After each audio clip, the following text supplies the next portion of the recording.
Leopoldo, bueno, en primer lugar, contanos un poquito de qué se trata este encuentro el que se va a realizar esta noche aquí en Vilo.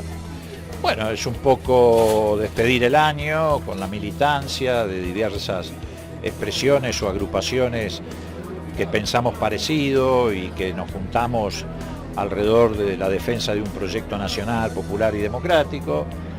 Hacer un balance. En general hay mucha gente que cree que no hay nada para festejar y en realidad no lo hay desde el punto de vista de la situación en la que está viviendo el pueblo argentino, la sociedad argentina. Pero sí tenemos que festejar estar juntos, los que pensamos parecido, reitero, y con la disposición de trabajar para cuidar el trabajo de los argentinos, la industria nacional, la educación, todo aquello que el gobierno de Macri ha puesto en riesgo y ha puesto en peligro. Hablabas de reunirse para hacer un balance. Justamente vamos a pedirte que nos des tu balance sobre este primer año del gobierno de Mauricio Macri. Mira, yo creo que el gobierno es lo que todos estamos viendo. Digo, alguna gente podrá suponer que uno tiene una mirada crítica porque no pertenece a ese espacio o porque estamos en lo que se denomina la oposición. Pero en realidad no hace falta estar en la oposición para hacer el balance. Es lo que vemos. ¿Y qué es lo que vemos? Vemos destrucción del consumo, destrucción de la producción, una mega devaluación que acompañada por una quita de retenciones provocó un aumento descomunal de los precios y en particular de la canasta alimentaria de los argentinos, como no podía ser de otra manera si simultáneamente devaluás y quitas retenciones. Un retroceso en el plano cultural, científico. Hoy mismo los becarios, los investigadores del CONICET están ocupando el Ministerio de Ciencia y Técnica porque hay un recorte del orden del 60% entre los becarios que tienen que pasar a investigadores y bueno, eso es tremendo porque es muy invisible probablemente, no es lo mismo que ir al supermercado y ver cómo aumentan los precios día a día, pero sí tiene un impacto sobre el país descomunal en términos inmediatos. Bueno, y es un cambio en general de cultura. Se quiere hacer creer a la gente que todo lo que se conquistó en estos últimos años no lo merecía el que trabajaba. El presidente llegó al disparate de decir que el aire acondicionado que se había generalizado era una conspiración, o no sé qué dijo, kirchnerista.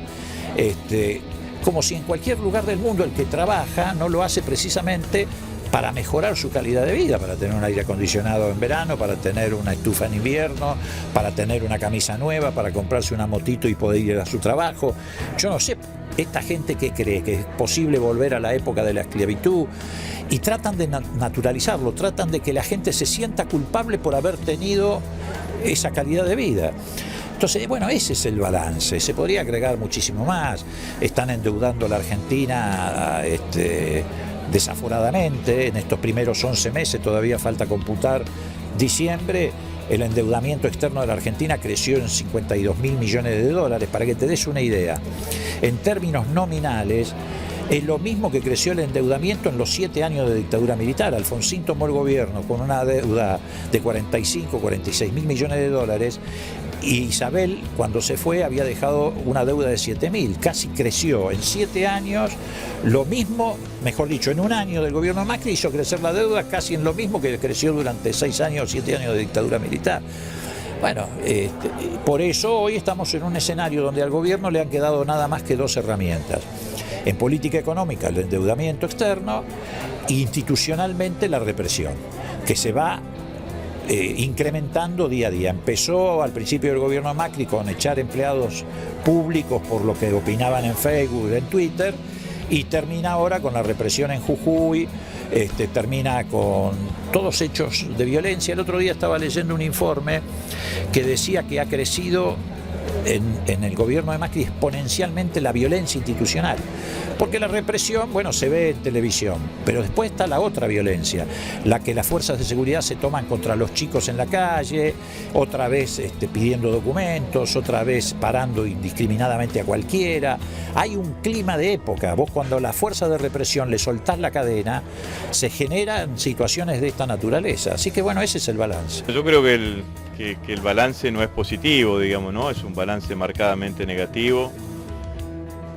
simplemente cuando uno mira y verifica empíricamente que más del 80% de los argentinos están viviendo peor de lo que vivían hace un año atrás, como consecuencia de la aplicación de un modelo económico neoliberal, de políticas de ajuste, de todo lo que ha significado durante todo este año, ¿no? Empezamos con una devaluación, eso disparó la inflación, se consolidó la disparada inflacionaria con tarifazos, generó pérdida del poder adquisitivo del salario, los trabajadores han perdido entre un 10 y un 12% del poder adquisitivo de su salario, empobrecimiento de la clase media y por consiguiente, bueno, todo lo que es la economía informal, la economía popular, por decirlo de alguna manera, que está claramente afectada, ¿no?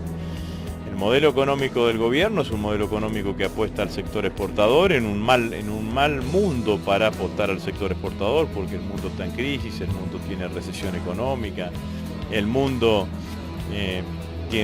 va hacia la baja internacional del precio de los commodities y bueno, y me parece que eso marcadamente está generando una situación en donde no hay perspectiva de que la economía argentina en los próximos tiempos reaccione, ¿no? Y bueno, y nosotros creo que hay que empezar a pensar de que hay que tratar de ponerle un freno a todo este tipo de políticas, porque lo peor no es donde estamos, sino el objetivo final de las políticas. El objetivo final de las políticas es la disminución del costo laboral, y para la disminución del costo laboral, según llaman ellos, digamos, no lo que necesitan es altos niveles de desocupación. El pasaje de un modelo de acumulación que privilegiaba el consumo y el mercado interno a un modelo de acumulación que privilegia el sector exportador implica necesariamente la disminución del costo laboral, y para disminuir el costo laboral se necesita un 18 o un 20% de desocupación. Bueno, esto es lo que este es el camino hacia el cual va el gobierno con todas las políticas que está implementando, ¿no? Hoy ha sido un día bastante difícil en referencia a la provincia de Jujuy, al pedido de libertad de Milagros Sala, a la violencia que se vivió con la diputada Mayra Mendoza. Bueno, me gustaría un poquito también tener una opinión tuya al respecto. Bueno, primero repudiar el hecho que ha sufrido Mayra. La verdad que si atacan así a un diputado nacional, ¿qué se puede esperar para el resto, ¿no? Eso está absolutamente claro, ¿no? Esto no es violencia institucional, esto es que las fuerzas de seguridad de Jujuy están incorporando los mismos métodos que existían durante la dictadura militar. Entonces, nosotros repudiamos fuertemente, es una nueva barbarie más, dentro de una gran injusticia que es la prisión preventiva, digamos, ¿no?, para Milagros Sala, que ya no hay organismo internacional del mundo que no se haya pronunciado a favor de su libertad. Hoy lo ha hecho el Consejo Mundial de las Iglesias, pero anteriormente Naciones Unidas, la OEA, la Comisión Interamericana de Derechos Humanos, el Parlamento Europeo, todos han pedido por la libertad de Milagros Sala, lo cual, que no significa que no sigan haciendo todos los juicios que quieran hacer. Lo que no puede estar es detenida Milagros Sala sin condena. Y lo que ha sucedido hoy, este ejercicio de violencia contra Mayra Mendoza y contra el presidente del Consejo de Hurlingham, que terminó estando privado de su libertad, muestra el nivel de intolerancia y la ausencia absoluta de Estado de Derecho que existe en la provincia de Jujuy, y por sobre todas las cosas muestra una cosa muy peligrosa, que es el empoderamiento que le están haciendo las fuerzas de seguridad, que empiezan a reprimir sin importarle quién.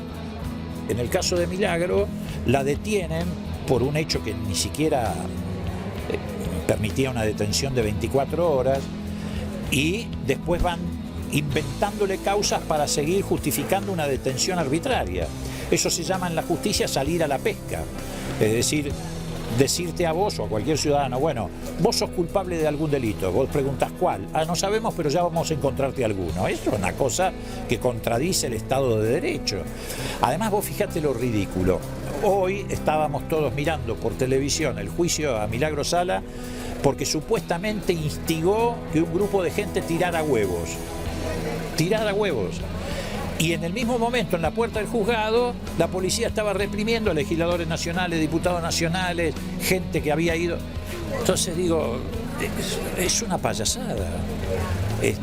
La policía reprime a quien no debe reprimir, y a Milagros Sala la estaban juzgando hoy porque alguien había tirado huevos que decían que eran en nombre de él. disparate. Lo que pasa es que ellos con lo de Milagro Sala quisieron disciplinar, pero le ha salido mal porque se han metido en un berenjenal del que no van a salir, salvo que dejen en libertad Milagro Sala. El repudio internacional es cada vez mayor. Bueno, la forma de volver al mundo, como ellos decían, ha sido esta: volvernos a poner en el podio de los países que no respetan los derechos y garantías de un ciudadano, que no respetan el Estado de Derecho, el debido proceso, y que no respetan los derechos humanos. Un país que había logrado ganar un respeto internacional en ese sentido extraordinario, tanto por lo que hizo Alfonsín primero, como por lo que hicieron Néstor y Cristina después, en materia de defensa de derechos humanos. Bueno, esta gente nos ha hecho retroceder enormemente. Dentro de este avance de la derecha en América Latina hemos visto también que se han implementado nuevas bases militares y ha habido un intento muy fuerte por establecerlas en la Triple Frontera y en lo que es Tierra del Fuego. Vos tenés una gran experiencia como exministro de Defensa, me gustaría tu opinión al respecto. En Tierra del Fuego el Estado Nacional lo que tiene que hacer es construir una base para la Armada Argentina. Es un proyecto que nosotros teníamos desarrollado, que ya tiene el proyecto, se necesita financiamiento, en su momento eran 500, 600 millones de dólares. La verdad que sería una base interesante porque nos pondría en Ushuaia más cercano a la Antártida.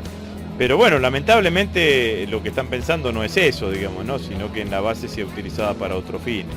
Hoy lo que ha habido estos días es una firma de un convenio que es altamente peligroso, ¿no? Porque el Ministerio de Defensa ha firmado un convenio con la Guardia Nacional de Georgia para capacitar a las Fuerzas Armadas argentinas en tareas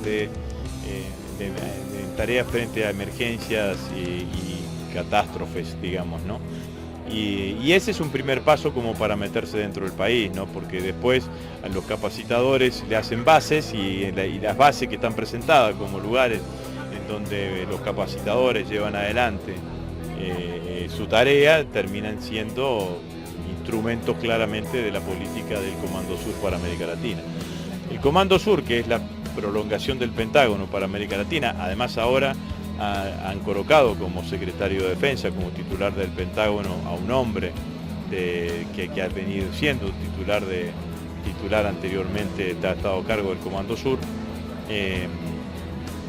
Tiene para Latinoamérica dos tipos de políticas. Por un lado, que las Fuerzas Armadas actúen contra las nuevas amenazas, entendiendo eso el narcoterrorismo, y por el otro lado, que las Fuerzas Armadas estén preparadas para actuar en emergencias y ante situaciones de desastres naturales. En las dos cuestiones, lo que está claro es que la sacan las Fuerzas Armadas de su misión específica, que es la defensa, y bueno, y claramente la ubican en otros lugares que a nosotros nos parece inconvenientes desde ese punto de vista. Nosotros estamos de acuerdo con que las Fuerzas Armadas puedan tener como tarea también el tema de actuar en emergencia y ante desastres naturales. Pero una cosa es eso y otra cosa es que eso sea una tarea casi primordial. Yo lo que creo es que estamos viviendo una etapa de recolonización de América Latina. En este caso, obviamente, ya no vienen como fue en siglos anteriores por el oro y la plata, sino que vienen por el petróleo de Brasil y Argentina fundamentalmente, vienen por las minas de litio de Chile, Argentina y Bolivia, y vienen por los acuíferos. ¿Eso qué requiere? Eso requiere custodia, eso requiere control territorial. Si vos te apropiás de recursos naturales, los tenés que custodiar. Entonces yo creo que en ese proceso de recolonización ellos están imaginando formas de intervención militar y crear estados de excepción. Yo cometería un exceso si dijera que estamos viviendo una dictadura, pero también es un exceso decir que vivimos un Estado de Derecho. Estamos viviendo un plano intermedio, como en Brasil, que es un estado de excepción. Y en el marco de ese estado de excepción, bueno, van a querer que las Fuerzas Armadas se involucren en los conflictos internos, van a querer generar superestructuras de represión. Va a ocurrir lo que siempre pasa con los gobiernos conservadores, te devuelven al pasado, al peor pasado. Y la derecha además no tiene límite, por eso pasó en la Argentina lo que pasó. Si hubieran tenido el límite no hubiéramos tenido 30.000 desaparecidos.